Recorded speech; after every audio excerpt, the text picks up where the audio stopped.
A very, very beautiful Monday morning to you, and a warm welcome to the press, reaching you live from the nation's capital, Abuja. I am Olamide, Alhassan, and today is the 14th day of July 2025.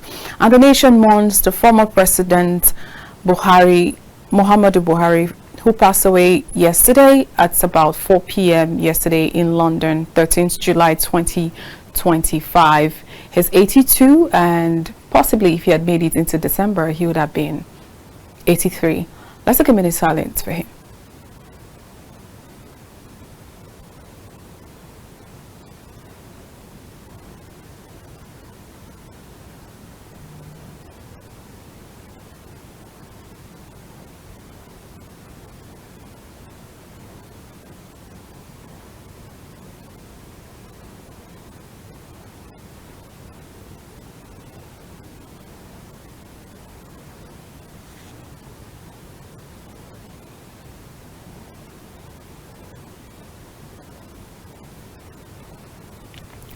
May the soul of the departed rest in perfect and eternal peace.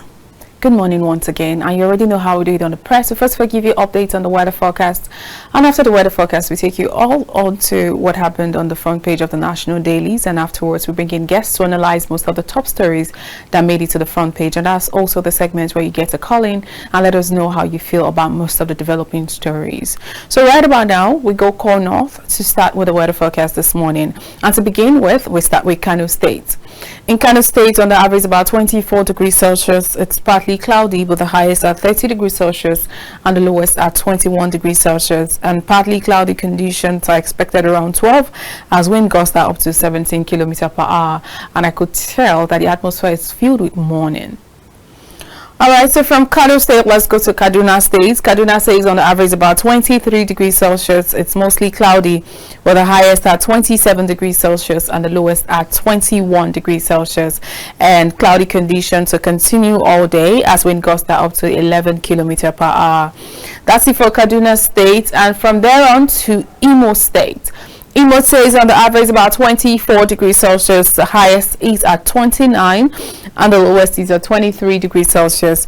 And rainy conditions are expected around 4 p.m. as wind gusts are up to 11 kilometers per hour. And now to Port Harcourt. Port Harcourt stays on the average about 25 degrees Celsius. It's cloudy with the highest at 28 degrees Celsius and the lowest at 23 degrees Celsius. And rainy conditions are expected around 3 p.m. as wind gusts are up to 12 kilometers per hour in Port Harcourt. And in Lagos State, the commercial nerve center of Nigeria, it's about 25 degrees Celsius on the average. The highest is at 29 degrees Celsius and the lowest is at 23 degrees Celsius, and cloudy conditions will continue all day as wind gusts are up to 16 kilometers per hour. That's it for Lagos State. And in the Federal Capital Territory, where we're currently resident and where you're watching us from right about now, it's about 23 degrees Celsius on the average, and it's cloudy with the highest at 28 degrees Celsius and the lowest at 21 degrees Celsius. And cloudy conditions will continue all day as wind gusts are up to 11 kilometers per hour. And that's it for the forecast. And now that's just for you to take the necessary precautions wherever it is you are and as you begin to plan your day. Now let's head into the national dailies and see what it has in store for us. I'm sure quite Nigerians are mourning. The North is mourning. We just had Muhammadu Buhari pass, and we had Dantata pass just on the 28th of June. That's like having iconic figures just fall like that. Alright, but let's see what the Daily Trust has in store for us, which is the first paper we're picking up this morning. The Daily Trust says Muhammadu Buhari, end of an era, 1942 to 2025. Quite historic. Well, you find more details of that on page 2, 3, 4, 6, 7, 8, 10, and 44. Quite a lot of read, and you probably want to pick that up. And the writer says, according to Tinubu, Buhari stood firm through the most turbulent times, leading with quiet strength, profound integrity, and an unshakable belief in Nigeria's potential, says President Bola Ahmed Tinubu. In case you didn't quite get that, I'll take it again just so you hear me say it all over again. It says, Buhari stood through the most turbulent times and leading with quiet strength, profound integrity and an unshakable belief in Nigeria's potential, says President Bola Ahmed Tinubu. Well, and then moving on to other stories on the paper, it says Awujale dies at 91 after 65 years on the throne. Quite a number of people that were mourning today. May the souls of the departed rest in perfect and eternal peace. Amen. Agitation for new states. Local government areas dominate North Constitution review hearings, and that's on page 14. And then we have Trust Holding Company. That's a picture story you find on the Daily Trust, but I'll leave you to pick a copy to find out more details. And now to the leadership. Good night, Megaskia. On the front page of the leadership, it says, good night, Megaskia. In case you don't understand Hausa, it's like good night, the storyteller, or someone like a straight person, or someone like an honest person. Good night to the honest person. And writer says, first opposition leader to defeat incumbent. His politics, life and times. Timeline of his medical trips. 10 things he'll be remembered for. Special tributes by Femi Adesina and Garba Shehu. You read the stories from page 17 to 19 of the leadership newspaper this morning. And we have special edition, President Muhammadu Buhari. Today's paper, the leadership, is specifically dedicated to President Muhammadu Buhari's passing. It says Tinubu, OBJ, IBB, Jonathan, AU, governors, others mourn. That's what you find on the front page. Shettima accompanies body from London for burial today. Flag at half-mast as President convenes FEC, and that's on page 22. Double blow. Obadetono, Buhari's longtime friend, dies at 91. More like they're probably taking each other along. And that's on page 19 for your read this morning. And that's it for the front page of the leadership as we head on to... I just can't help but take Nasara Newsline, even though this is the only story on the front page. It says, a great man and an epitome of honesty has departed.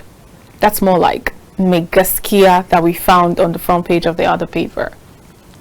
Has quite a long read, but I'll let you pick a copy of the story to find out what President Engineer Abdullahi A. Suleiman, the executive governor of Nasarawa State, has written about him. This is like a tribute to the president. And now from there on, we head on to the Punch to take some punchy headlines, if there are any. And it says, Tinubu ex-leaders gather for Buhari's burial in Daura today. Daura months, Katsina months, Nigeria months. And writer says, ex-president dies in London hospital at 82. Shettima arrives with cops, national flags, half-mast at Obasanjo, governors lead tributes. A general's legacy, Buhari's march through history. That's on page 2 for your read. 9 states delay teachers 70,000 naira minimum wage. That's on page 7. APC plots major NWC shake-up ahead of December convention, and that's on the front page for your read as well. Nigeria's U.S. exports plummet by $527 million amid rising trade tensions. 2 months after Trump's 10% tariff move, Nigeria exports suffers sharp decline, and that's on page 31. Tributes as Awujale of Ijebuland passes at 91. Tinubu Abiodun orders mourn the life and legacy of a fearless monarch, and that's on page 7 and 40 of the Punch newspaper. And our Daily Sun says curtain falls for Buhari and Awujale. Flags at half-mast as Shettima leaves for London to accompany body of late ex-president home today.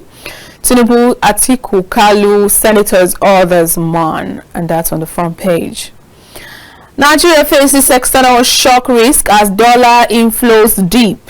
Slums to 4.84 billion naira. CBN citizens cut supply to FX markets. Insecurity, step up intelligence gathering by proactive. Be proactive, NGE tells security agencies, and that's on page 5 for your read this morning. And now to the Nigerian Tribune. It says, Buhari, end of an era. Dies in London clinic at 82. Tinubu, Obasanjo, IBB, Jonathan, Atiku, Obi, others pay tributes. Shotima, Gbajabi, Amila to accompany corpse back home. Flags to fly at half-mast for 7 days. Emergency fare holds Tuesday. Tight security at its Kaduna home. That's on page 3. Ayako, other eminent citizens set for 3 days constitutional conference to present resolutions, drafts bill or new constitution to presidency and NAS. Awujale of Ijebuland, Obadetono, joins his ancestors. Dies at 91, ascended throne in 1960. He was beacon of unity, cultural preservation, says Governor Abiodun, and that's on page 4. An NPCL lacks power to sell refineries, says Falano. Demands EFCC probe of funds meant for rehabilitation. Nigeria records $5.96 billion monthly FX inflows from May amid reforms, investor confidence. NDLEA recovers cocaine from microwaves and lipsticks. And that's on page 26 for your read this morning. And from there on, we move to the Daily Monitor. The Daily Monitor says Tinubu's government a monumental failure, says Aregbesola. Accuses president of being disconnected from sufferings of everyday Nigerians. Says present administration brought hunger, hardship, insecurity. ADC the credible alternative for Nigerians. Interesting times. Atiku, Tinubu, Northern governors, NGF mourns, others mourn as Buhari dies at 82. Ex-president served Nigeria with unwavering dedication, says Tinubu. Summers emergency fake session, orders all national flags to fly at half-staff for 7 days. Buhari's life defined by patriotism and discipline, says Atiku. That's also on the front page for your read this morning. Why Senates can reinstate Natasha now, says spokesperson. You probably want to find out more details when you pick a copy of the Daily Monitor. Africans will develop Africa, Dangote tells global CEOs. And that's on page 4. NAT commences nationwide protest August 6th. LG polls, APC wins all 57 chairmanship seats. 375 councillorship seats in Lagos. Interesting. And that's on page 4. No casualty recorded in Airpeace Port Harcourt runway incident, says Fan, and that's on page 5 for your read this morning. And now let's move on to other stories. On the front page of Voice of Liberty, we have Nigeria months as former President Muhammadu Buhari passes away in UK. Tinubu orders VP to bring body home, and that's on the front page. Nigerians others pay tribute to late PMB. The Patriots to present draft bill on new constitution to Tinubu in NAS. 2027, Niger Delta backs Tinubu, says Akpabio, and that's on the front page. Nigeria's former President Muhammadu Buhari GCFR has died in London at the age of 82, and that's on the front page of Voice of Liberty. Zamfara leads as Nigeria records 6,800 deaths, 5,400 kidnappings in 6 months. Buhari rejected proposed 10 million naira Astor Villa food budget, says Garba Shehu. Why I served people food in Imo, says Peter Obi. Now General Kazil raises alarm over great damage to North by Arewa 24, calls for resistance to divisive agenda. That's on the front page of the paper. And now The Guardian, who guides us through the truth, says tributes, reflections on legacy as Buhari bows out at 82.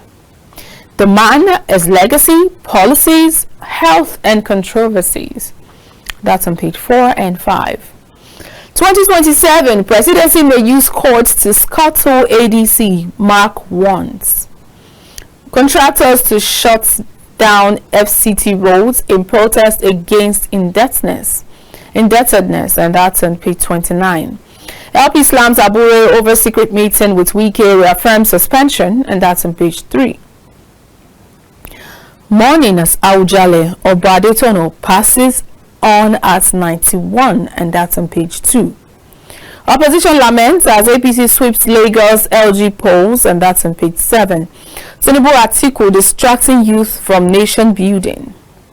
Anglican bishop decries hardship, says it's adversely affecting churches, and that's on page 7 for your read. And now to the Daily Times. Daily Times says Shettima Gbajabiamila to escort body home. Buhari dies in London, and that's on page 2 for your read. The man Muhammadu Buhari, you probably want to find that on page 2. 127 airpiece passengers unhurt as plane misses runway, and that's on page 11. New tax regime will crumble aviation sector, says ANAP, and that's on page 13. Foreign inflows hits $2.73 billion, highest in 29 months, and that's on page 12. 2027, neither Tinubu nor coalition, the answer, says youth group, and that's on page 10 for your read this morning. And now to the front page of the Matrix. Buhari's death, Nigeria would mourn. Nigeria and world mourn. Tinubu summons emergency FERC meeting as FG plans full state burial. Tributes pouring as president declares 7 days of mourning, and that's on page 2. Where were you after BRICS summit? ADC queries Tinubu, and that's on page 3. Serap sues NNPC Limited over missing 825 billion naira, $2.5 billion meant for refinery repairs, and that's on page 11. Africans will develop Africa, Dangote tells global CEOs. LBS lauds Dangote as visionary leader solving Africa's problems, and that's also on the front page for your read. Aliyu Awujale, Nigeria lost a reverend traditional ruler, says Tinubu. Sanwo-Olu mourns, commensurate with Governor Dapo Abiodun, Ijebu indigents, and that's on page 3. Atiku to Tinubu, Nigerians suffer your hasty, thoughtless subsidy removal policy, and that's on page 3. Now the video hints at Governor Adeleke's defection to APC in New Song, and that's on page 20. Fan warns of flight delays following Airpeace aircraft incident, and that's on page 11. Hot Cole Palmer inspires Chelsea to Club World Cup glory, and that's on page 22 for your read. A nation mourns, that's on this day newspaper. A nation mourns the death of a man who gave his all to Nigeria. Obasanjo, Atiku, Mark, Akpabio, Abbas, Barau, Bayo, Tore, Obi, Fashola, Adebayo, Tiga, Bakare, Oni, CDS, Ngige, Governor, Senator, Chinese Embassy, ACF, APC, PDP, others mourn. See tributes on back page by Tinubu, Babangida, and Jonathan. That's on this day newspaper for your read. And the picture story we see here, Ogun Governor announces passing of Awujale of Ijebu, Oba Sikiru Adetono, and that's on page 23. And the picture story we find here is Muhammadu Buhari, GCFR, 1942 to 2025, a life of service. And now finally on the front page, we have on the Vanguard, deluge of tributes as Buhari dies at 82. How he traveled to London, took heel, died. Tinubu orders Shettima to bring home Buhari's body from UK. Declares 7 days mourning, summons emergency FERC meeting tomorrow. Obasanjo, IBB, Jonathan, Atiku, Oshibanjo, Akpabio, Obi, governors, others pay tributes, and that's on the front page for your read. Pension managers fall in enlisting new contributors, results to poaching. NGE urges government media to prioritize national security, responsible reporting, and that's on page 5. Awujale of Ijebu land, Oba Adetono dies at 91, and that's also on the front page for your read. And finally, beg your pardon, the Daily Independent. Tinubu, Nigerians, AU, ECOWAS mourn former President Buhari. President directs national flags to fly at half-staff for 7 days. Summons an emergency Federal Executive Council session. Dispatches VP Shettima to UK to accompany body home. Jonathan, Obasanjo, Atiku, Ibori, governors, PDP, others pay tributes, and that's on page 29.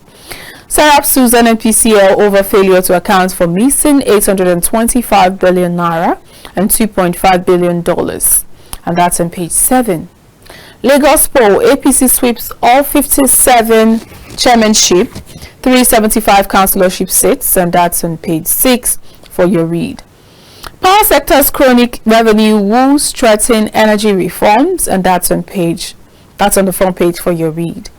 Editors tax government media on security enhancement, responsible reportage, and that's on page 6.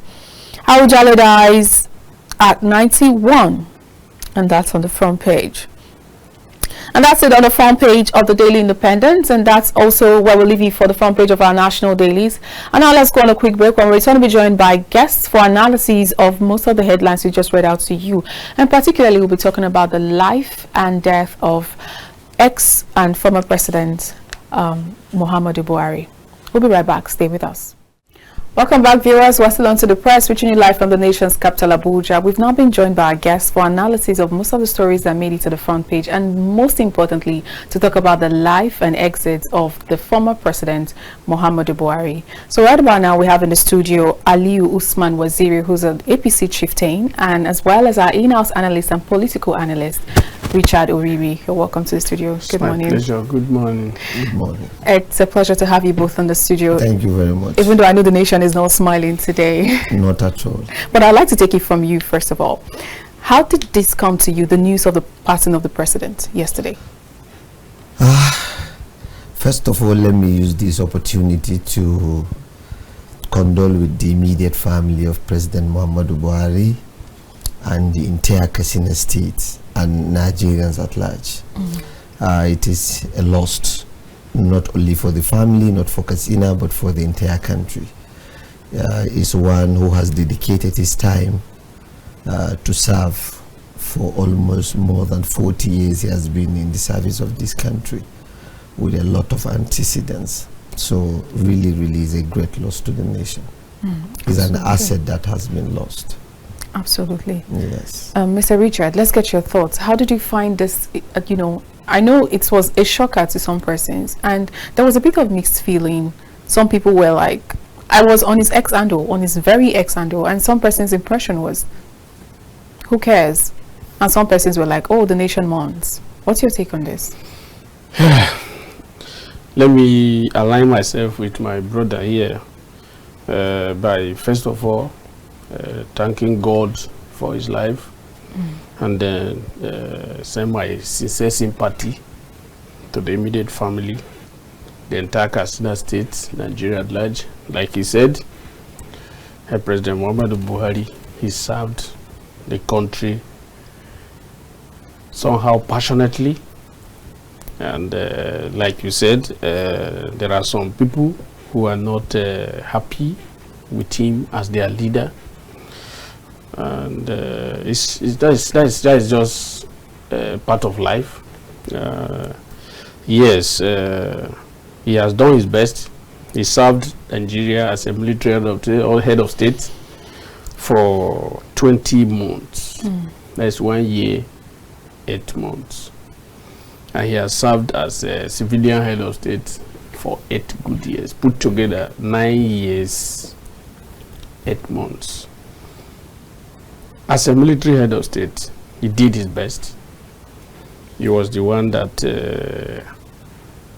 removed Shagari from power. He wasn't the one as a person, but his team of military officers removed Shagari in 1983, and later he was removed as well by the same team who brought him, thinking he was going to serve their interests. And later him and his advisor, that's Idiabom, they were accused of ruling like they are in charge of their personal estates, abandoning the leadership of the military, and that rose their anger, and the same people came together again to say they have to remove him and bring him, and which they did, and brought General Babangida to power. All right. Looking at his journey, it's been described as Megaskia. I'm asking you now, Mr. Waziri. It's been described as Gaskiya, and they called his life a life of service. Would you say the same? Extremely, yes. You see, three things. I don't want to actually be emotional because we see President Muhammadu Buhari as a pillar who should have, if he's still alive, a lot of things in the future of this country, especially the younger ones that are coming on, will be tapping into those experiences. But legacies are there. The word my gaskiya to President Muhammadu Buhari, no one in this world will take it out from him. Three things are there and being outlined, and he is known for those things. President Muhammadu Buhari is known to be not a corrupt leader. Number two, President Muhammadu Buhari is one of the Nigerians who has gotten opportunity to serve at in different capacities. He was a minister, he was a governor, he was a military governor, he was also a head of state, he was an elected democratic president. But till the last minute, he's departing on the 29th May in 2023. No one single Nigerian has called him a thief. That has remained. So the word my gaskiya was actually a realist about who President Muhammadu Buhari is. So I think not only that, you know, for you to serve in different capacities, he has contemporaries who has been given opportunities for you to serve in a nation for about almost 4 decades. And with different capacities. He was a chairman of the PTF, he was a minister, he was this, he was that. But the last minute he's leaving the office, no Nigerian has accused him of taking one single kobo. President Muhammadu Buhari has gotten an opportunity to have mansions home and abroad, but absolutely not.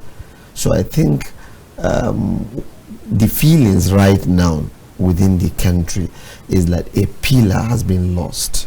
Someone who young Nigerians and history will judge that people have to be tapping from those experiences and to remain honest, to remain with an integrity. Those are the key things that I think Nigerians should look into. As a person who has served Nigeria, there's a lot of things. There might likely be some missing steps. He's a human being. You cannot do everything 100%. And some responsibilities are not only for one person as a president. A lot has been given to others, and people has taken an oath like the way he did. It's a responsibility of everyone to discharge his duties within. Before I get to your studio, I was watching Channels Television. Somebody was trying to accuse him of not scrutinizing his cabinet. Yes, these lapses are there, but we are humans. We must lack one thing or the other, and we will do better in some other things. But having a leader that is honest, having a leader that cannot steal from the government public funds, I think Muhammadu Buhari has kept this, and this will continue. Nigerians will continue to remember him for this. All right. Mr. Richard, I want to get your thoughts on the life of service that's being used to describe him, because I feel like most people believe that when you say you live a life of service, it means that you've lived a life of impact. So if you look at his life, would you say it's been a life of impact when it comes to the nation entirely, not just to a sect of people? Yes, I can say to some extent he lived a life of impact. President Buhari, no one like my brother here have said can take it from him to be a compassionate person. He's a very empathic man. He has so much empathy for humanity, and there are other areas of his lapses as well. He lived like as a leader. He uses the approach of liberal authoritarianism.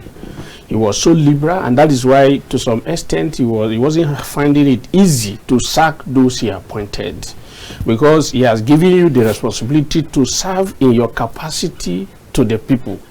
And if in your own doing you refuse to act the way you should act, to him judgment is not for him, judgment is for Allah. And as a military head of state, the same way, like in the when he was president of Nigeria, there were so many allegations of cabal and all of that.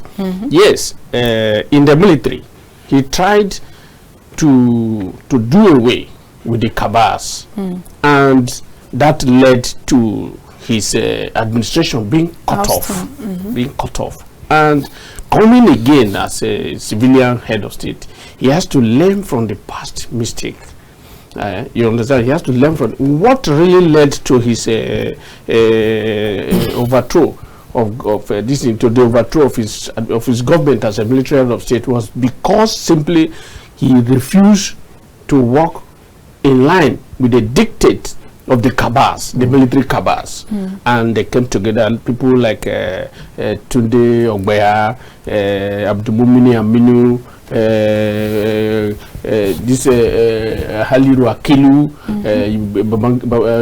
Ibrahim Babangida was the military chief of staff, chief of army staff then. People like Madaki and too many other persons. So they came together to say they have to relieve him of his service, and he left immediately, quietly, no bloodshed. There wasn't any protest, nothing. They just asked him to leave, and he left. Now he became military head of civilian head of state, civilian president of Nigeria. He tried his best.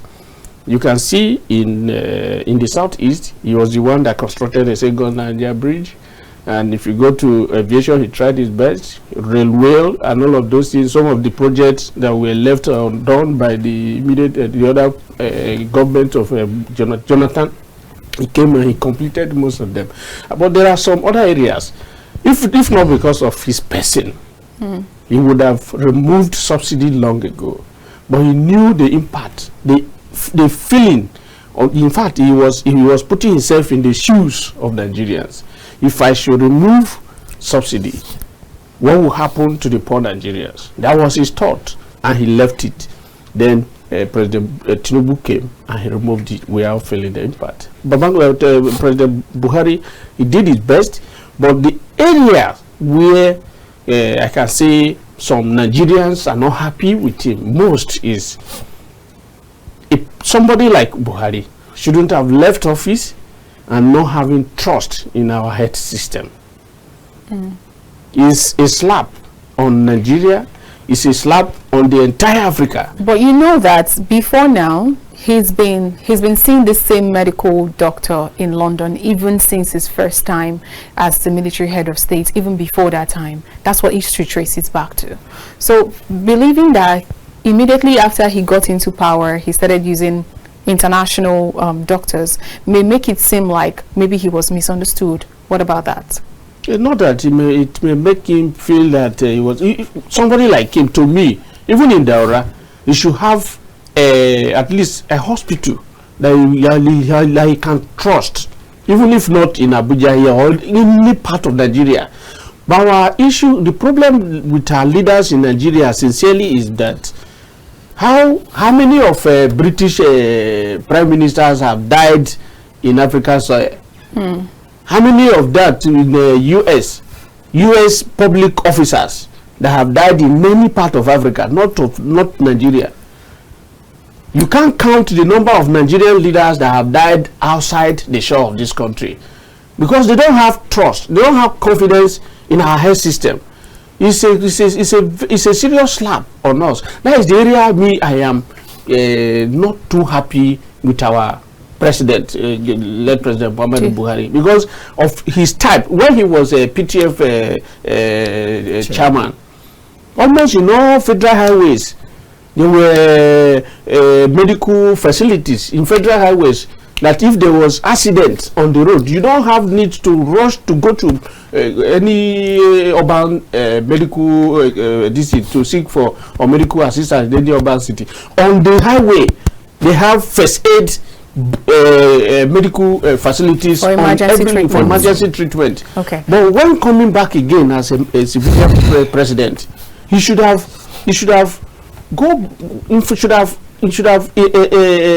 revitalized the health sector of Nigeria.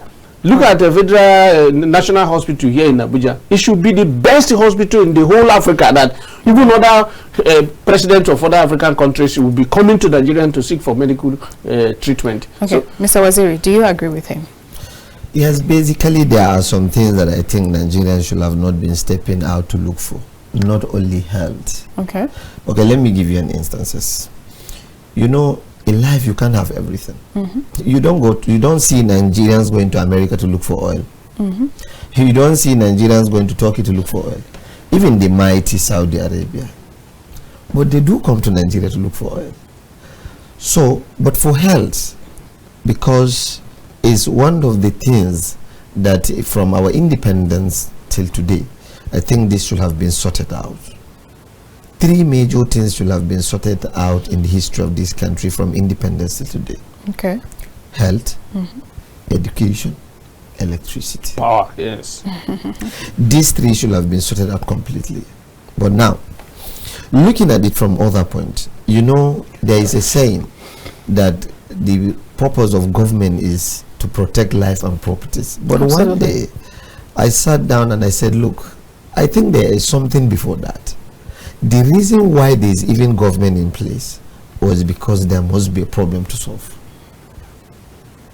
So those problems are part of the lives and the properties to be protected. So the existence of the government itself is for those problems to be solved. Now, President Muhammadu Buhari has left a lot of legacies. There are Buhari's legacies and there are Buhari in person. Buhari's legacies and Buhari in person. Concerning about healthcare, yes, these are some of the things that people will continue to ask questions that our leaders used to go out for medical. But also in other way, because of the type of politics we do play and all that, you know, every president has where he trusts to go. President Muhammadu Buhari is a friend to the United Kingdom. President Asiwaju today is a friend to France.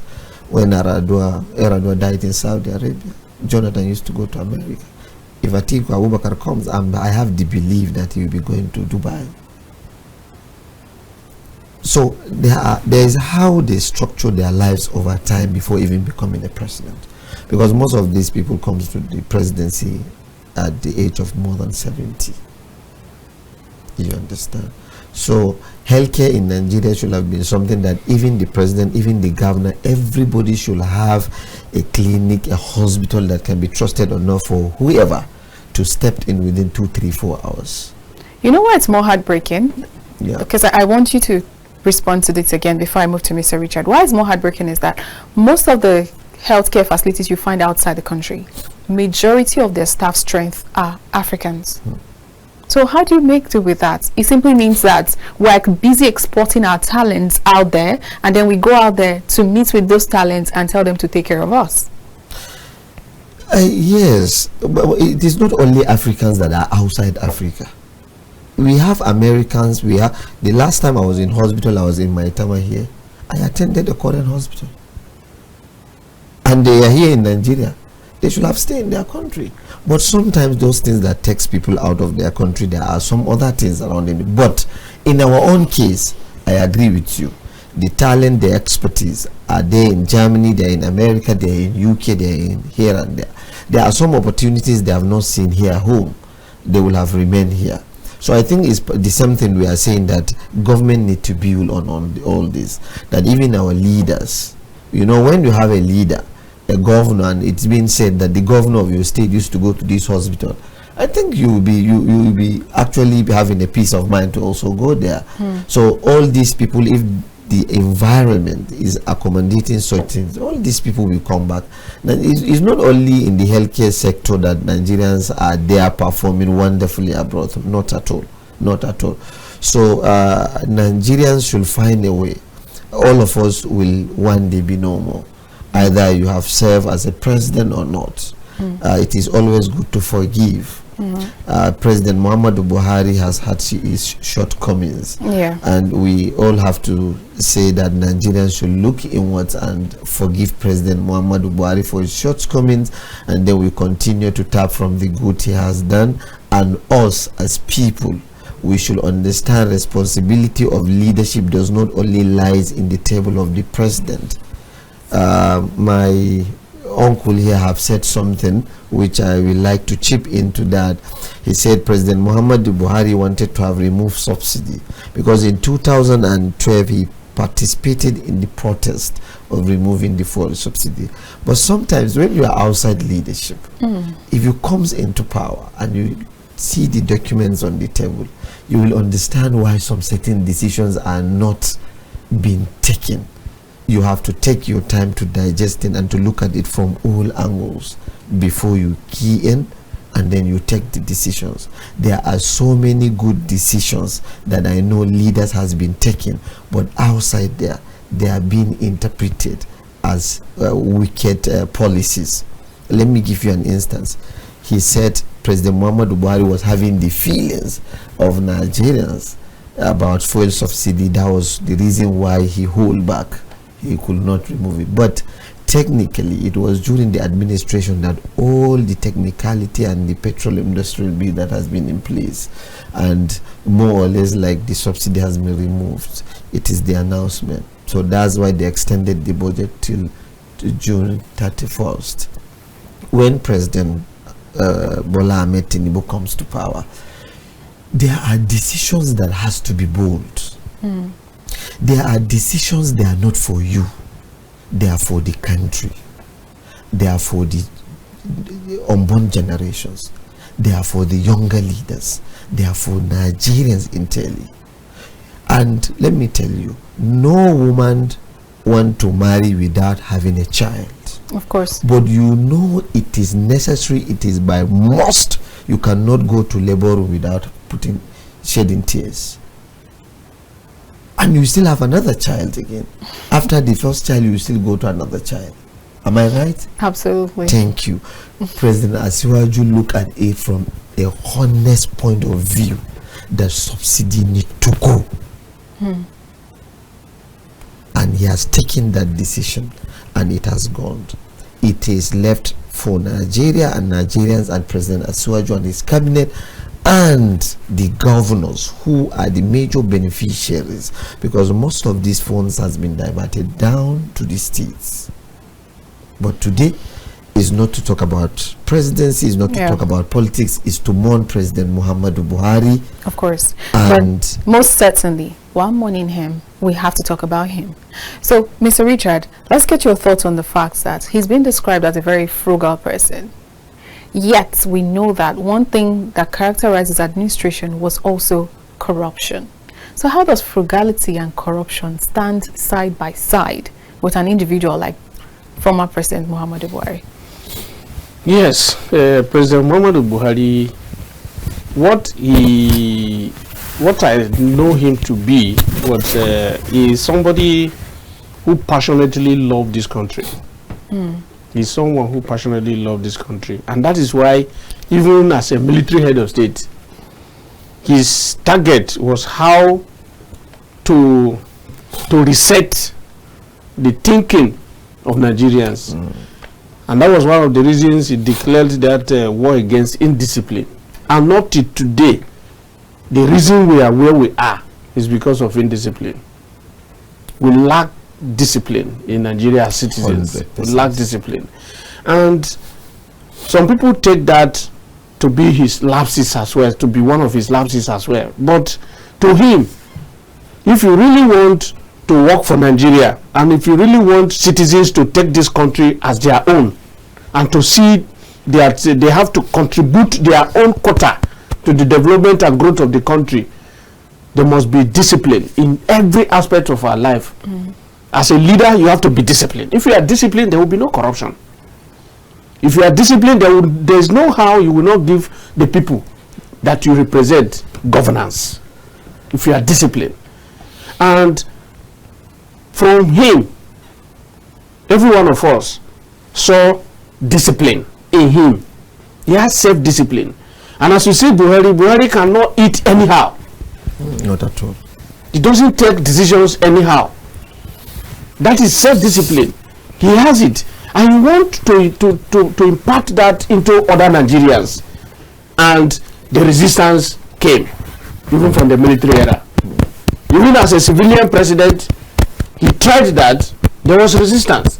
He sincerely fought corruption. During his time, you see governors going to prison without him interfering. During his time, you see many people went to prison. Many elites went to prison without Buhari being having any interference to it. So he fought corruption, but the system was still stiff on him because one, he was a president in a democratic state, and in democracy there are certain things you cannot delve into as the president. So he was somehow choked, not having the free hand to do what he ought to do. Like the allegations, some of the allegations of cabals within his government. There are a few cabals, not all of them form the cabal system in his administration. There are a few cabals who controls the system. Even in this administration, now it's not everything that President Tinubu is controlling. There are some other things that some other of his loyalists are controlling.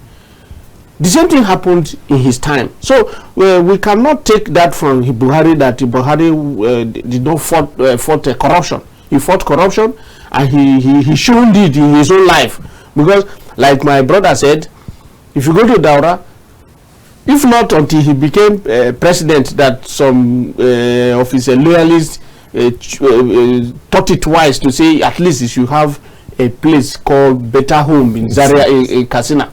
He doesn't even have the interest of renovating his old house in Zaria. And up to now, I don't think he has a house anywhere in the world. Up to today, I don't think he has a house, personal house. If he has, then maybe somebody on his own or your own, you just say, my Oga, this place, anytime you come to London, anytime you come to US, be staying here. He may not know how you get it. Possibly the person will say, the person will buy it and say, my president, anytime you come to this side, this is where you be staying. But on his own to say, Buhari will stand up to say, I'm going to acquire this property. Not at all. Nigerians can't see that in his life. So he fought corruption, but the system fought back, and that was why we found ourselves the way we found. I'll still throw this at you before I move on to Mr. Waziri. You said Nigerians can see that in his life, but at the same time, he was largely misunderstood to be that person who ruined the country in their context. Why do you think that was well said and well pronounced, despite the fact that you say that all of this is so evident in his life? As a leader, whatever happens in your time, the blame comes to you. Yes. It's not issue of collective responsibility. It's issue of individual responsibility. As a leader, as the president of Nigeria, whatever happens in his time as president of Nigeria for that 8 years, it was Buhari that caused it. But in the recess of it, we knew what happened. Like in the area of loot, the EFCC, Abacha loot recovery. We know who were in charge. It wasn't Buhari. It was the Attorney General of the Federation that was the supervisory ministry of EFCC. He knew what happened with those monies recovered from Abacha. And in the transport sector, we knew what happened.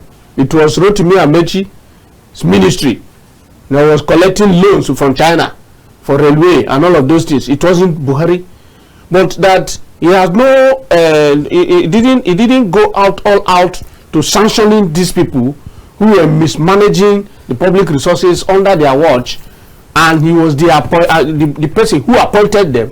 That's why Nigerians were not happy and still not happy with him for that lapses, because as a leader you are supposed to be decisive in some things. If you cannot take certain decisions in the interest of the people that you are watching over the resources of the resources on their behalf, then they can push any blame to you, and that is the area I think Nigerians are looking at Buhari from. But on personal note, Buhari on his own, did not commit much crime. But the people who served in his administration, majority of them committed the crime, but he wasn't having the boldness to sanctioning them. You said he did not commit much crime, and then something that I've picked from you both is the fact that you said he didn't have the boldness to sanction those people, and you also made a statement around being bold enough to take some decisions. Do you think that was one of his weaknesses and probably the reason why he was well misunderstood all through his administration? Basically, if you are a leader, there are some decisions that you have to close your eyes in taking them. And there are some decisions that has to be guided by laws. For an instance, there are some things that you want to do in terms of relieving your appointees if they are not doing well. The president can relieve any minister, any appointee at any time. But if it is something that has to do with appropriation, those things has to go through the processes of the National Assembly and co. So I think these decisions are in two ways. But even as that, one thing has to be said to him. During his tenure, he has two secretaries to the government of the Federation. Yes. The one was alleged to have misappropriated, to have been a part of a scandal. But at the end of the day, he said they should allow the investigation to go on. The report will determine the end. And at the end of the day, he was relieved. And another person was brought on board. I think a few of this has happened. Even the NSITF, not at Nigerian, something around the health sector. The MD2 was relieved from work. So a few, but it was microfield, because the major places and the major players in his government who people think they have put their hands in one or two things that they will have dealt with, that I think that is where the blames directly go to him as a person. And another thing again, I think, is how the appointees overstayed. Some of them have overstayed, so they feel much more comfortable, and it's like there is nothing will happen. We are actually we owns the government, so we'll be doing things, and then he continue to overlook, and that is how we continue to overlook until the end of the administration. But so many things has been achieved during his time as a president. And one thing I will tell you, in everything you do as a leader, if the leader cannot be honest, no matter how, whatever professor, whatever he studies, no matter how you know it, one thing Buhari puts in his government: fear of God, honesty. And Buhari is not corrupt as a person. Till tomorrow, nobody will say President Muhammadu Buhari is corrupt. Okay. Nobody. So may his soul rest in perfect I would peace. ask you again before I'll ask you this again before we move to Mr. Richard. Right. You said he was honest, he wasn't corrupt, but is that all it takes to be the leader of a nation like this? Not at all. And what about the adage that says that if you want to catch a thief, you act like a thief? Do we really need a saint as a president of the nation? Can a saint make an impact? Can one man in the midst of many make the difference? The reason why it is called leadership, that there must be someone in the front line, and there's someone to scrutinize. Okay. There's someone to see what you are doing if being appointed. And secondly, don't forget, I said it earlier, there are people who President Muhammadu Buhari has relieved from power, from their positions, just because there are allegations. And there are some things President Muhammadu Buhari will have wanted to do, but the laws, sometimes you have to allow the laws to work. You understand? Okay, my elder brother here have said that so many former governors has been in Kuje prison. Why? Because they allow the laws, no interferences and all that. He doesn't interfere with the laws when it's come to that. But if there are other people who are down there trying to manipulate things, yes, I think that will be said. But for him, he has done his best. And it's actually very beautiful to see the kind of life he led, from being a fatherless young boy at 4 and being raised by his mother, and how he rose to being the #1 citizen of this nation, and of course the kind of legacy he's left. But another quick question would be, what does it mean for the North for the political scene, knowing that someone like Muhammadu Buhari is no more? Forget about the legacy, or well, we cannot necessarily forget about the legacy, but what does it mean? Because there's a different space when someone is present and when they're no longer present. We can see how he wielded, the election, his role in the previous election in 2023, during the election that brought in current President Bola Ahmed Tinubu. He went as far as showing the citizens his vote, like, this is what I did. And we know what that did in Katsina State. Now, without this figure behind this current administration, what's going to happen? What does this mean for the politics in the north? Look at Dantata is also no more. And probably more may follow. What does this mean for the politics in the north? Like you said, we will all not be here forever.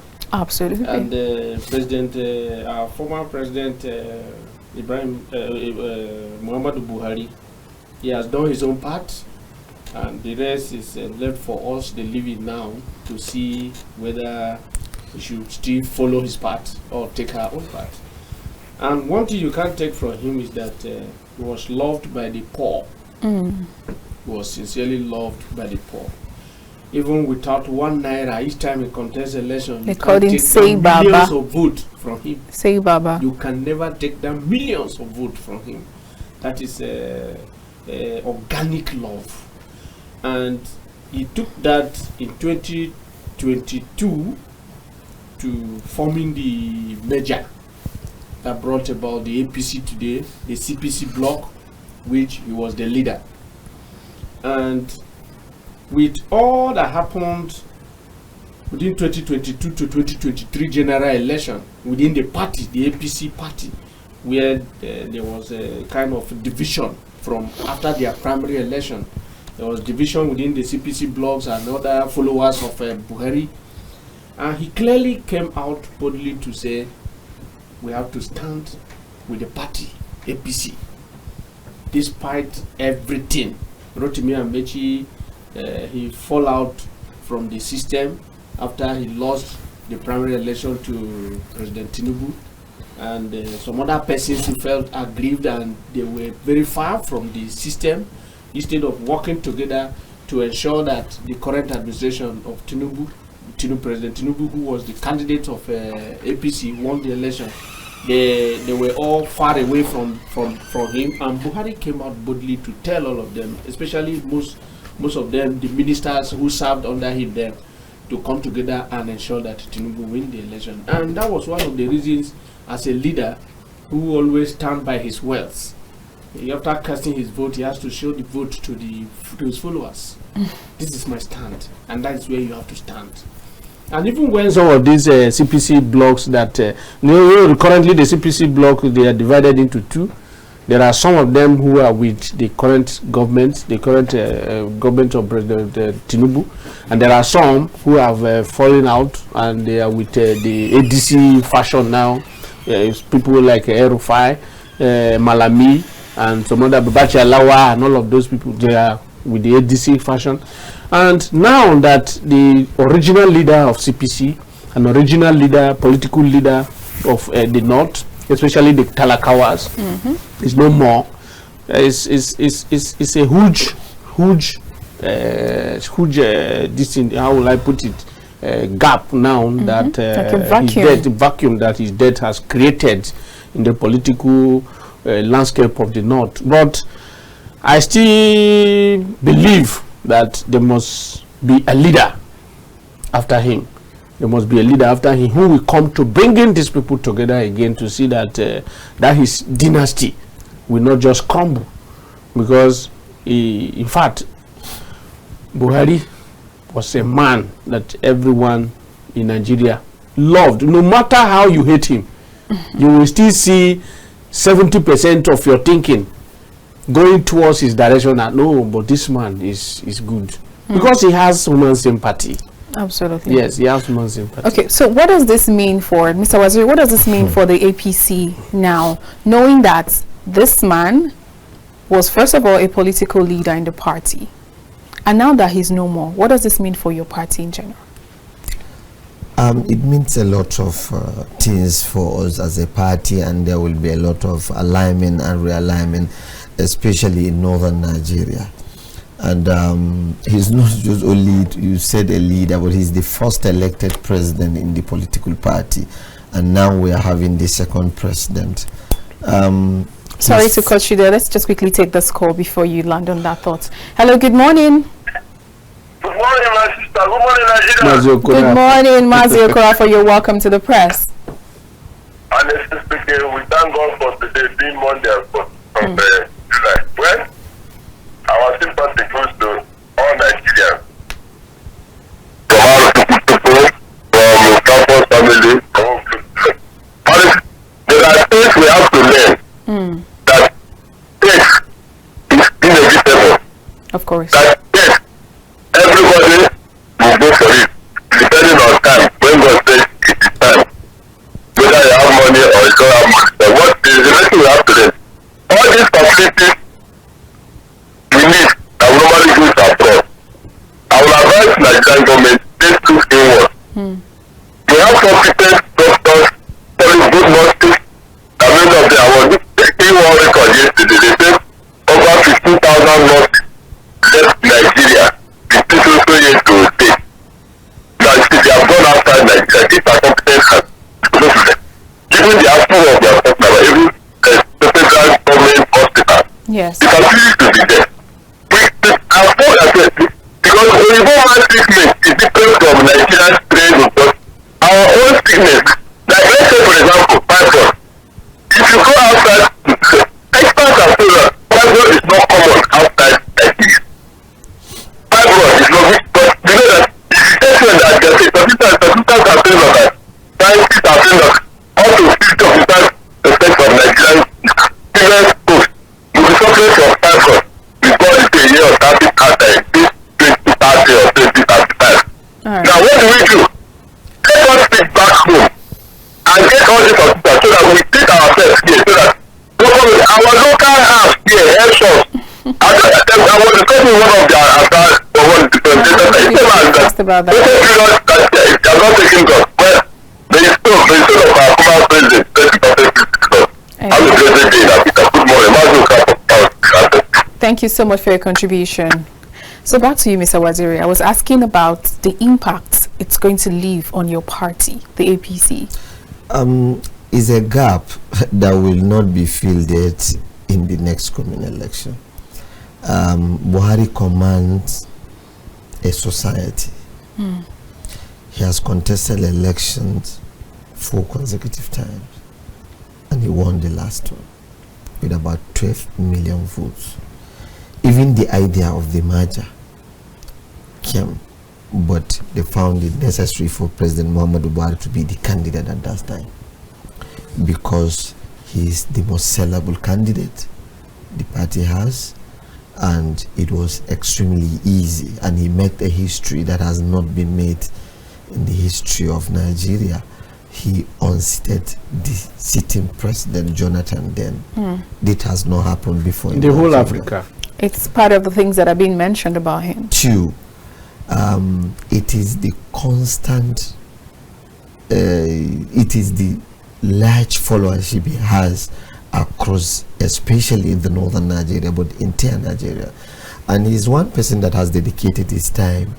The 2002, he moved around the whole country with vehicles, no aircraft. In 2007 was the same thing. 2011 was the same thing. He mobilized. He endured the pains that has gone through. But now, the point is this: from Buhari's political family, who is to inherit this? Sounds like a shoe too big for anyone to just wear. At the moment, yes. At the moment, yes. And in the next coming election, there are people who might have been depending on Buhari's voice, that we have this person that can be able to lay a call or make a move for us to get the ticket and find our ways. Most of his guys who are in his team that have been warming up to be governors, to join the governors forum in the next election will have wanted and pleaded with him and say, President Muhammadu Buhari, we need your 10 minutes just to show up in our closing campaigns. I am sure if President Muhammadu Buhari has raised their hand, it will have put a lot of impact. And the entire party, the next election, we have to re-strategize, especially from the northern Nigeria as a party. That means we have to look at it from the angle of gone too soon. Let's quickly take this call. Hello, good morning. Hello. Good morning, you're welcome to the press. Please tell us your name. Good morning to you, the Champete of Chieftain TV. Good morning. Good morning to you, Honorable Dr. Richard Oriri. Good morning, sir. Good morning to you, Mr. Waziri. Thank you very much. Good morning. Good morning. morning. Good morning to our esteemed viewers. Thank you. Good morning. Yes, I have been devastated. You didn't tell us your name. This is S.O. Dudu calling from Cross River State. All right, Mr. Odudu, please go ahead. Yes, I've been devastated and saddened when I heard about the passing on of former President Muhammadu Buhari. Yesterday being the 13th day of July 2025. Sincerely speaking, I am profoundly saddened for this great loss of such a great man, a straightforward man, an honest man, a fantastic man who loves everyone, and a true political and community leader who will be forever missed. Personally, SO do miss him for what he did for me. All right. I am telling you, my second degree, the glory is him. All right. Honestly, we are going to miss him. Absolutely. I cried yesterday, I shed tears. Now, to the North and to the leaders, to the present leader in the country, they should learn and know at this point in time that we are mere mortal. We are on a visit. There is no need to accumulate so many things. Look at him, all the beautiful clothes that President Muhammadu Buhari is putting on as you are displaying it on the screen. He is no more. The houses they are building overseas and everywhere. If he has one, he is no more. Absolutely. This man, President Muhammadu Buhari, I am telling us, we are going to miss him. And if possible, to the government of the day, they should try to establish a kind of institution that he will be remembered for. Institution for integrity and good governance study. All right. At least it will go a long way to keep on maintaining his policies, his ideology, what he preached, and subsequently the fourth shoot that he contested for president, that he succeeded. All right. Yes, just as Dr. Oriri said, please let me run off. Just as he said, you know, President Muhammadu Buhari is a very good man. He's incorruptible. But in government, we have so many cabal, even like this government. I was privileged to listen to my brother who was in charge of the recovery of public asset then. You see, during his tenure, so many persons, even when you try to kick against what is wrong, they will try to block you in order to have access to him. As a president, you cannot be everywhere. And this is a lesson. Even the present president, President Tinubu, he should be aware of this cabal. He should be aware of this cabal and try to leave a very good legacy that he will be remembered for. Look at what Waziri said.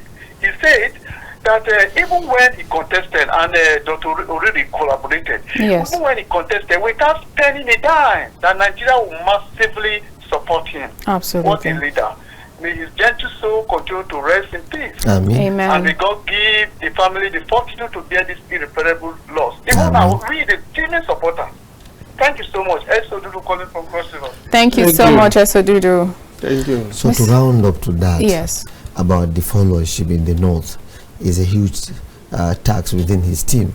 I'm sure everyone will try to warm up. People like Erufai and Co. They will try to see how they will find their ways and inherit this and the Buhari's followership. But I want to tell you, it's very difficult for them because very difficult. They are not Buhari, and Buhari is one person that is known for one thing: honesty. He's not corrupt. Sincerity, patriotism. These things are there with President Muhammadu Buhari, and among this is key men. I think there are some doubts within the in between their public service and Nigerians, but we are wait to see. All right, most definitely. Let's quickly take this call before we proceed in this conversation. Hello, good morning. Good morning. You're welcome to the press. Please tell us your name and where you're calling from. Yes, overall chairman calling for Apanga, Nasarawa State. All right, Chairman, please go ahead. Yes. Truly speaking, we are going to miss our former president, Muhammadu Buhari. If we look at we the youth, you will see how you bring empowerment for us. In fact, that time we are having at least giving ourselves, having something doing during his time. So we cannot forget such a man. And you see what Waziri is saying. You see, we are all Nigeria. We should not see ourselves as a before party. We have Nigeria before party. Is it in this our country? I hear him say that Tinubu has a boost enough to remove subsidy. You see, Buhari is thinking about the human being, how people will suffer. So you cannot come in the national television and start to defend your principle. I know it's a cheating of APC, but you cannot talk about your party. Talk about the people, how people is feeling now. Tinubu remove subsidy now. How is the life of ordinary people? Let me tell you, truly speaking, Tinubu did not help ordinary people. He removed that subsidy for the rich to enjoy themselves. Look at what he's saying, sir. Say the governor are having money now. They are having the money. Where is the money? The money is not reflected for the ordinary people in the street. They are the people that enjoy the money. And Tinubu supposed to kidnap this governor and giving you money. What are you doing with the money? They take everything for politics. They are policing everything in this our country. He cannot kidnap them because they are thinking of 2027. If they start kidnapping this governor today, they will not support him in 2027. So I don't know how he takes people in the APC are saying that Tinubu could do right, he remove the subsidy. No, Tinubu in fact make people now are suffering. I don't know how this coalition, if that coalition will work. Yeah. If these people will come in the one umbrella. Yes. I'm telling you, people are ready to vote APC out to the government. Ordinary people are angry with this regime. Thank you very much. Thank you very much, Chairman. Thank you for your contribution. Please, thank you, Chairman. Overall Chairman from Akonga. Part of the things you are enjoying is an APC, the road from here to Akonga to Benue. So they are enjoying that. So overall Chairman, I think, let me just make I will not be surprised if you don't try to make a clarification. No, yeah, definitely. I think I have to, because, you know, it is good for people to have the knowledge of exactly what is happening. Sure. There are some things, there are constitutional things. And look, governors are much more closer to people than president. And when there are monies from this subsidy that has been removed, it is expected by Nigerians for the president to deploy these monies in used. How do you do that? The federal allocations, what he did was, look, when we understand that the minimum wage of Nigeria is 30,000 and we have inflation, was 30,000. So I'm talking about before, when the president is about to take the decisions. He promptly taken a decisive action to make sure that, look, let's put something in place and you make it to 70,000. Even with that, the inflation are biting. But what do? You deploy monies down to states, and state deploy monies down to local governments. It is in that effort for all these things to get in place that he went as far as going to a court to enable him get the local government financial autonomy. Even after 1 year. I'm coming. See, there are some things that definitely take processes for it to mature. It was President Muhammadu Buhari that started it. May his soul rest in peace. Amen. He went and got the local government autonomy. President Asiwaju got the financial local government autonomy. Now he's battling with the governors because they doesn't like the monies to be going directly to the chairman.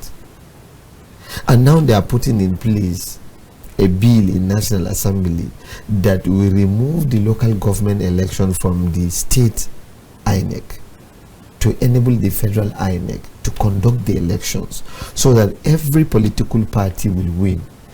Go to APC state, you see the entire chairmen are APC. Like Lagos, just happened in Lagos. Okay, go to Adamawa state, the whole chairmen of 21 local government and the 226 ward councillors are PDP. Why? It was because it is the state INEC that do that. So he's trying to put things that will work for people. We understand the pains of removing the subsidy, but for how long will Nigerians continue in living a wealth in the hands of micro few? I realize Mr. Richard also has something to say. I want to add to what he's saying. In alliance with what the last caller said too. Like my brother said, true. The decision taken by the current president, by removing the subsidy, was somehow good and somehow not good. Okay. The area where it's not good is the area of monitoring mechanism of the utilization of this fund.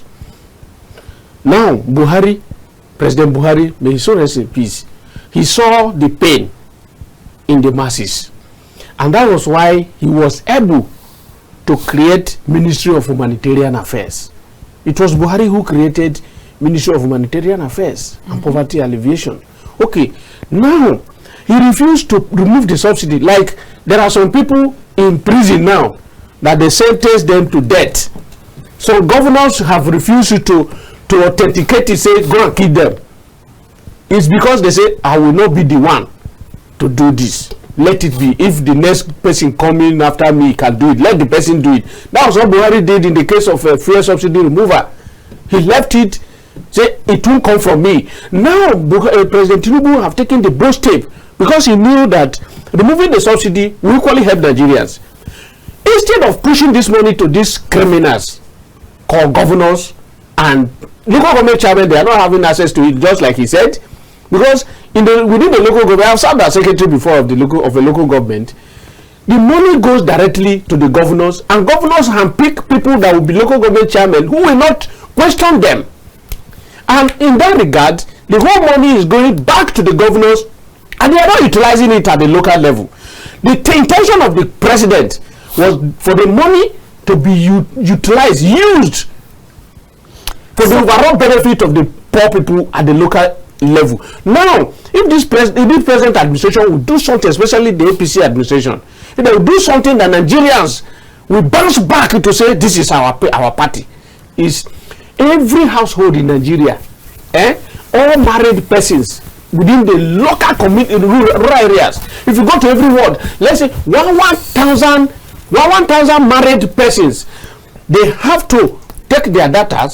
Then if it is demand removing deducting some amount going to state back to humanitarian ministry affairs, especially NCPA, then they will be crediting at least every month 50,000 to every household. Women in our communities, local communities, if you are crediting women to say we are assisting you for assisting the country from your home, the role they are playing in the home front, that government is assisting you, then we take their data like that and say at least 50,000 monthly. You in know, fact, the whole country will turn around that reminds in me. support of this government. That reminds me. Probably now the governors, they are the one killing the current administration. That reminds me of what other climes are doing. We have countries like the United States that takes care of all the citizens with social security and some sort of disability funds. Exactly. But why is it that it's so impossible to happen here? And after 1 year, we're talking about financial autonomy here, but after 1 year, the local government still do not have it. They're saying some of them don't have bank accounts with the CBN in order for them to get their funds directly. Okay. It's on the process. The last time I checked, it's on the process. But let me say something. The atmosphere of today, because of what happened, or the atmosphere of the country generally, will not allow me to speak much about politics and governance. But because the topic has come in, of course, we will be chipping in. For the chairman in Akwanga, so I will be referring to him now because he's the overall chairman because he's the one that makes us to discuss this. You see, when we were campaigning in 2023 election, President Asiwaju make it clear to every Nigerian that if I become president, it is certain I will remove the subsidy. My father, Atiku Abubakar, said, if I become the president, I will remove the subsidy. In fact, in 2019, he even said I will sell the NNPC. Governor Peter Obi is one of the contenders. He said I will remove the subsidy. Yeah, he said the same. Senator Rabiu Musa Kwankwaso of Kano State, he said I will remove the subsidy. Now, the chairman, overall chairman, who I don't know who he have elected among these 4 people. So whoever he will have voted for, he will have been in the same shoe today. The person will remove the subsidy. No, he campaigned for SDP presidential candidate who never said he was going to remove subsidy. Well, basically, SDP chairman. Okay, I basically I don't know. The reason why I'm saying I don't know was because I cannot remember how many votes the Mr. Adewale, yes, how many votes he has gotten, because I know the former minister was one of his key men. That is contacting some of our young guys then. But the 8.7 million votes of President Asiwaju voted confidently. They believe that he said that you remove the subsidy. The 6-point-something million vote of Atiku Abubakar was for the same. 6-point-something of Peter Obi, 1.4 of Rabiu Kwankwaso was the same. So you're saying the majority believe that it's going to be taken out. Now you have first position, second position, third position, and fourth position. All said they will remove subsidy. So even if it is not the first position, the second will have removed it. So the removing of fuel subsidy is not a bad idea. We have to put a stop to some things and build this country. And building this country will come with pains and consequences that not only Nigerians, even the leadership, they are going through their own type of headache, type of pressure. Because you don't just become a leader and people think you are just enjoying. It's because you are outside. All right. Because we're actually talking about President Muhammadu Buhari, I wish that we could actually really go into governance, but we're going to have more time for that next time. So, Mr. Richard, what lessons do you think we can take from the life and time of former President Muhammadu Buhari? One key lesson is compassionate. The President Muhammadu Buhari was a compassionate person, and until even on his sick bed, he still remembers the fact that as a human you can offend anybody, and he was still pleading, sending his wife to Nigerians for forgiveness. That shows the highest level of humility and fear of God. So every leader should have that fear of God, that there is life after. And in that regard, if they can focus on governance and focus on the fact that this country is bigger than any individual. This particular country. Today, we are talking about his life and time. One, if you go to the book of Ecclesiastes chapter 7 verse 1, that place says, good name is better than precious ointment, and the day you will die than the day you were born. The day you will die will be better than the day you were born, because as a newborn, we were all tagged with a life slate. That slate from the day of your birth was blank. There wasn't anything written on it. But the day you will die, there must be something written on it. We are all discussing President Buhari today because of what we have seen that has been written on his slate. The positive side and the negative side of his life. And from what we have all analyzed, it shows clearly that the positive side of his life was outweighed the negative side of his life. So that is where every leader should be looking at. When I die, what would people say about what would people say about me? All right, Mr. Waziri, let's get your thoughts on that. First of all, I will use this opportunity to tell every position holder today, from the president down there, that everyone should serve Nigeria with a fear of God. Everyone should serve with a fear of God and know that there is a life after here. You will be asked, you will be questioned, and you will account for it. And for those who are preparing to be leaders, we should know the responsibility of becoming a leader is much. You must do the needful, you must do the right thing for people to remember you. You have children, you have family. Especially in a position of a president, it takes a lot. The reason why we are digesting him today was because he led us, and he did it to the best of his ability. Please, may I want to use this opportunity and say this. As President Muhammadu Buhari have asked for forgiveness, please, Nigerians, we should forgive President Muhammadu Buhari. Please, we should find in our hearts and look at the good things he has done and keep those his shortcomings and forgive him. I myself personally, I have forgiven President Muhammadu Buhari from my heart. Everything that he should have done for me as a citizen of this country when he was a president, I have forgiven him. All right, thank you very much. But before we go, the Awujale of Ijebu land also passed at 91, one of the most reverend traditional monarch in this country. So I'd like you to say a thing or two before we wrap up, Mr. Richard.